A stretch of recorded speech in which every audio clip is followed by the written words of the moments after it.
Bismillahirrahmanirrahim. Assalamualaikum warahmatullahi wabarakatuh. Kembali lagi pada kelompok 1, Teori Ekonomi Islam dan Problematika Pembangunan Ekonomi di Negara Muslim. Kelompok kami, Fajrul Falah, Bintang Permatasari, Wilda Hanifah. Apa aja sih yang bakal kita bahas pada pertemuan kali ini? Nah, yang pertama, teori pembangunan ekonomi. Yang kedua, pembangunan ekonomi dalam perspektif Islam. Yang ketiga, paradoks perekonomian global. Yang keempat, definisi dan ciri negara-negara yang sedang berkembang. Yang kelima, masalah utama ekonomi negara yang sedang berkembang. Masuk teori pembangunan ekonomi. Sebagian ahli ekonomi, istilah economy development is growth plus change, atau pembangunan ekonomi adalah pertumbuhan ekonomi yang diikuti oleh perubahan-perubahan dalam struktur dan corak kegiatan ekonomi. Dalam garis besar, teori-teori pembangunan ekonomi dapat digolongkan menjadi 5 golongan besar, yaitu aliran-aliran klasik, Karl Marx, komputer, neon-klasik, dan post-Keynesian. Teori aliran klasik.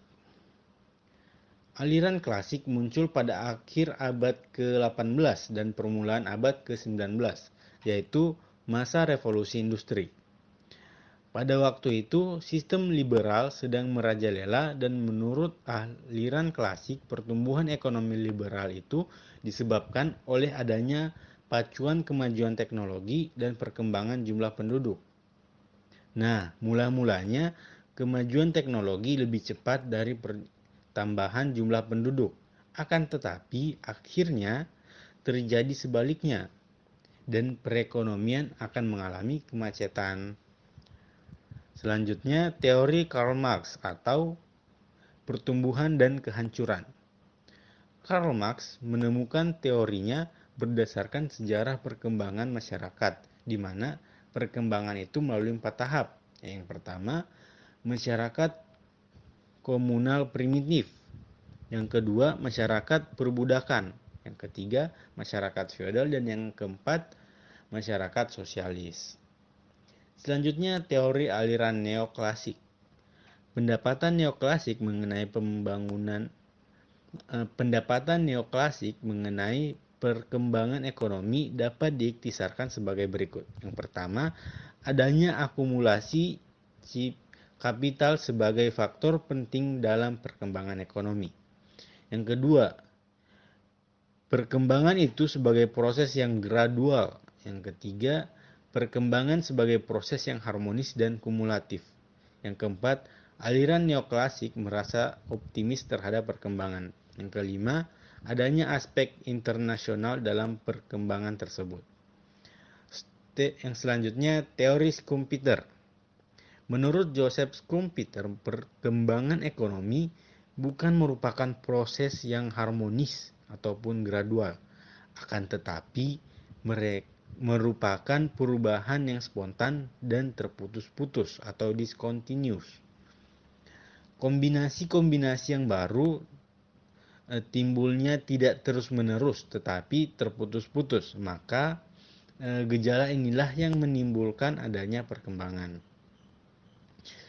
Analisis post-Keynes. Apabila jumlah penduduk bertambah, maka pendapatan real per kapita akan berkurang, kecuali bila pendapatan real juga bertambah. Nah, selanjutnya, bila angkatan kerja bertambah, maka output juga harus bertambah untuk mempertahankan keseimbangan kerja penuh. Dan bila ada investasi, maka pendapatan real juga harus bertambah untuk mencegah adanya kapasitas yang menganggur. Selanjutnya, teori ketergantungan. Teori ketergantungan atau dependensial theory pertama kali berkembang di Amerika Latin pada tahun 1960-an oleh Paul Baran. Menurut para penganut teori ini, fenomena keterbelakangan atau underdevelopment terjadi ketika masyarakat prakapitalis tersebut tergabung ke dalam sistem ekonomi dunia yang kapitalistik. Selanjutnya, aspek-aspek pembangunan ekonomi. Ada dua aspek, yaitu aspek ekonomi dan aspek non-ekonomi. Yang pertama, aspek non-ekonomi. Nah, ini ada sumber alam. Yang kedua, ada akumulasi modal. Yang ketiga, organisasi. Yang keempat, kemajuan teknologi. Dan yang kelima, pembagian kerja dan skala produksi. Selanjutnya, aspek non-ekonomi. Aspek yaitu ada tiga. Yang pertama, aspek sosial, aspek manusia, dan aspek politik dan administratif. Selanjutnya, pembangunan ekonomi dalam perspektif Islam. Pengertian ekonomi Islam. Ekonomi Islam adalah sebuah pengetahuan yang membantu upaya realisasi kebahagiaan manusia melalui alokasi dan distribusi sumber daya yang terbatas yang berada dalam koridor yang mengacu pada pengajaran Islam tanpa memberikan kebebasan individu atau tanpa perilaku makroekonomi yang berkesinambungan dan tanpa ketidakseimbangan lingkungan. Menurut M. Umar Chapra, ada 4 konsep pendekatan pembangunan dalam Islam. Yang pertama, konsep tauhid. Yang kedua, konsep rububiyah. Yang ketiga, konsep khalifah. Yang keempat, konsep takziah. Konsep pembangunan ekonomi Islam berbeda dengan konsep pembangunan ekonomi konvensional. Dalam Islam, pembangunan dilihat sebagai alat bukan tujuan akhir, seperti konsep pembangunan yang dipahami oleh orang-orang Barat. Tujuan akhir dari pembangunan menurut Islam adalah mencapai falah di dunia dan falah di akhirat. Materi selanjutnya, paradoks perekonomian global. Permasalahan pembangunan masih banyak terjadi di tiap negara. Ketimpangan antara masyarakat semakin melebar. Bukti ketimpangan dunia di mana pada tahun 2010 ada 388 orang memiliki kekayaan yang setara dengan kekayaan setengah penduduk dunia, dan pada tahun 2015 jumlah orang kaya semakin bertambah, di mana 62 orang memiliki kekayaan setara dengan kekayaan setengah dari penduduk dunia dan yang berjumlah 3,6 miliar orang. Riset yang dilakukan Oxfam Internasional mempublikasikan bahwa pada tahun 2019 terdapat 2.153 miliuner dunia. Namun kekayaannya melebihi kekayaan 4,6 miliar orang di dunia. Populasi dunia sekitar 7,8 miliar pada tahun 2020, berarti hanya 0,00003% orang super kaya di dunia, yang kekayaannya setara dengan hampir 60% penduduk seluruh dunia. Konsekuensi dari pertumbuhan kesenjangan secara ekstrem tersebut sangatlah besar, seperti upaya pengurangan kemiskinan lambat, keresahan sosial meluas, dan pertumbuhan ekonomi melambat. Ketimpangan perekonomian di antara negara juga sangat jelas terlihat. 85% perekonomian dunia dikuasai oleh hanya 20 negara yang tergabung dalam G20. Sementara sekitar 150 negara-negara lainnya hanya memiliki kontribusi 15% sisanya. Materi selanjutnya, definisi dan ciri-ciri negara yang sedang berkembang. Bank Dunia World Bank mengklarifikasikan negara sedang berkembang dengan menggunakan pendapatan per kapita. Menurut Bank Dunia, ada 210 negara di dunia yang diperingkat berdasarkan pendapatan nasional bruto per kapita, yaitu yang pertama, negara berpendapatan rendah atau low income country, yaitu negara dengan pendapatan per kapita rakyatnya yang kurang dari 975 US dollar per tahun. Yang kedua, negara berpendapatan menengah ke bawah atau lower middle income country, yaitu negara dengan pendapatan per kapita rakyatnya antara 976 US dollar sampai 3.855 US dollar. per tahun. Selanjutnya yang ketiga, negara berpendapatan menengah atas atau upper middle income country, yaitu negara dengan pendapatan per kapita rakyatnya antara 3.850 US dollar sampai 11.906 US dollar per tahun. Dan negara berpendapatan tinggi atau high income country, yaitu negara dengan pendapatan per kapita rakyatnya yang lebih dari 11.907 US dollar. Namun tidak semua negara berpendapatan tinggi dapat dikategorikan sebagai negara maju. Contohnya negara Portugal, Yunani, Arab Saudi, Uni Emirat Arab, dan Brunei Darussalam adalah negara kaya berpendapatan per kapita tinggi, namun masih digolongkan sebagai negara yang sedang berkembang. Karena itu terdapat beberapa ciri utama yang membedakan negara maju dengan negara yang sedang berkembang, seperti kualitas sumber daya manusia, kemajuan sektor industri, ketersediaan infrastruktur, ketersediaan modal kapital. Materi selanjutnya, masalah utama ekonomi negara yang sedang berkembang. Menurut Chapra, semua negara muslim tergolong negara-negara yang berkembang meskipun diantaranya relatif kaya, sementara lainnya tergolong miskin. Dan semua ahli setuju bahwa masalah yang paling utama dan sangat esensial adalah masalah kemiskinan, populasi, pengangguran, ketimpangan dan ketidakmerataan distribusi pendapatan, korupsi, industrialisasi, masalah dualisme, ketimpangan sektor real dan moneter, depresiasi mata uang, investasi asing, utang luar negeri, dan perusahaan transnasional. Ada 4 indikator utama suatu negara dikatakan maju dan sejahtera dalam perspektif Islam. Yang pertama, ajaran Islam sudah menjadi pedoman dalam kehidupan ekonomi suatu bangsa. Yang kedua, kebutuhan pokok manusia seperti pangan, sandang, dan papan sudah terpenuhi. Yang ketiga, kegiatan ekonomi sektor real, bidang industri dan perdagangan sudah berjalan dengan baik. Yang keempat, keamanan dan keterlibatan sosial terjamin. Masalah kemiskinan dan standar hidup rendah. Kemiskinan menjadi masalah utama dalam pembangunan dan dialami oleh hampir semua negara. Kemiskinan juga terkait dengan kesehatan. Sebagai contoh, banyak rumah tangga miskin tidak memiliki sanitasi layak.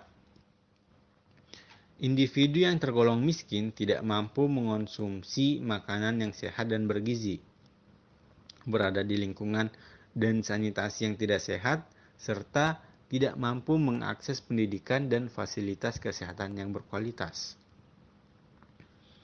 Berdasarkan laporan dari World Bank, jumlah penduduk miskin di dunia mencapai 15,27% dari total populasi.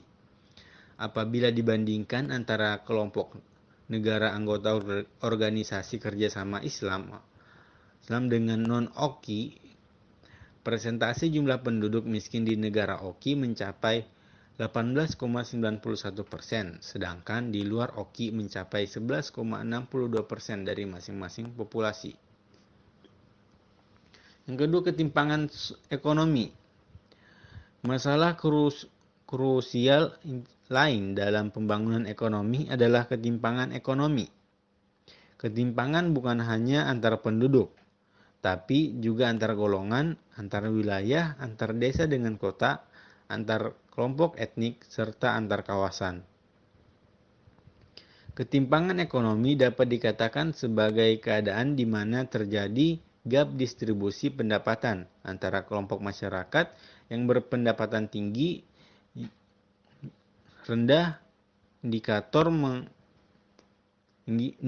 mengukur ketimpangan pendapatan umumnya adalah rasio Gini atau Gini ratio. Selanjutnya, masalah kependudukan dan ketenagakerjaan. Terdapat beberapa masalah krusial pendudukan di negara yang sedang berkembang, yaitu masalah jumlah dan pertumbuhan penduduk yang tinggi, masalah pendapatan penduduk, masalah penyelesaian lapangan kerja, dan masalah pengangguran.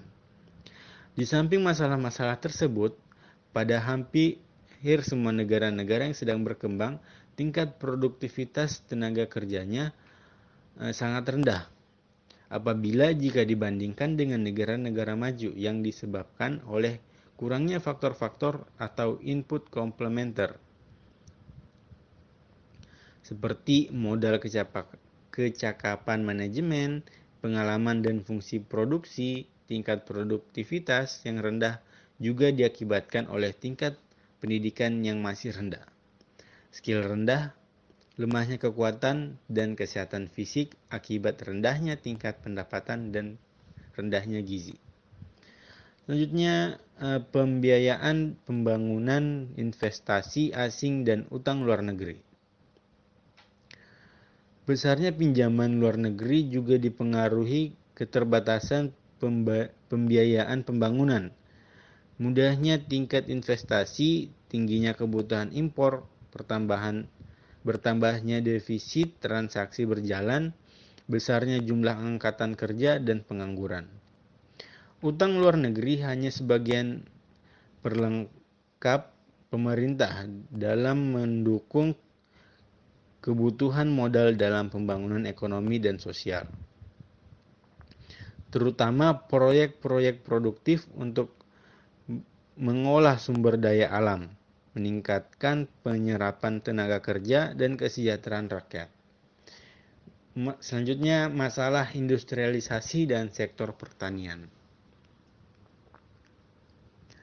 Industrialisasi di negara yang sedang berkembang tidak terfokus pada sumber daya alam dan kebutuhan utama penduduk.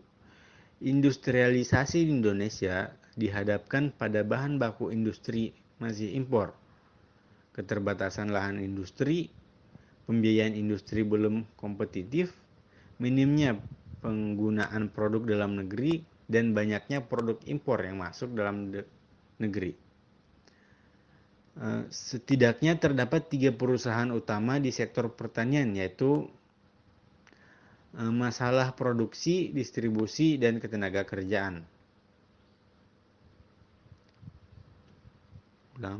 Setidaknya terdapat 3 permasalahan utama di sektor pertanian, yaitu masalah produksi, distribusi, dan keterjangkauan harga. Masalah produksi berhubungan dengan kapasitas.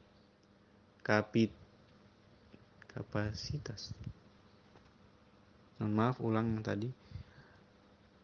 Setidaknya terdapat 3 permasalahan utama di sektor pertanian, yaitu masalah produksi, distribusi, dan keterjangkauan harga. Masalah produksi berhubungan dengan kapasitas, produktivitas petani, insentif kepada petani, dan ketidakakuratan data yang menimbulkan masalah dalam kebijakan impor.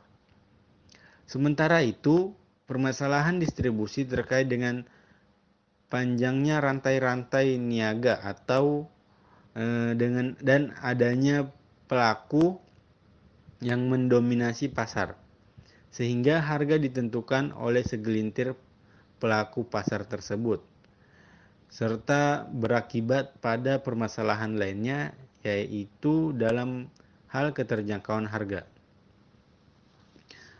Kesimpulan, pembangunan ekonomi Islam adalah satu-satunya pembangunan ekonomi yang berkeadilan. Pembangunan ekonomi dalam khasanah Islam dikenal dengan istilah umron al-alam yang berarti kemakmuran bumi, yang tiada lain adalah tugas utama manusia sebagai khalifah. Perekonomian dunia saat ini sangatlah paradoks.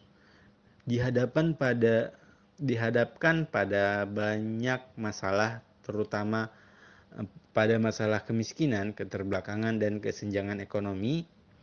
Masalah dan habitat tersebut yaitu masalah kemiskinan, masalah dasar pembangunan manusia, masalah urbanisasi dan migrasi, masalah teknologi, masalah pembentukan modal, masalah distribusi pendapatan, masalah sosial budaya, dampak kekuatan internasional, masalah utang luar negeri, masalah manajemen pembangunan, masalah lingkungan dan pembangunan berkelanjutan, dualisme dalam pembangunan, masalah akhlak manusia, dan masalah lainnya. Jadi sekian dari kami, itu saja yang dapat kami sampaikan. Kami ucapkan terima kasih. Billahi taufiq wal hidayah. Assalamualaikum warahmatullahi wabarakatuh.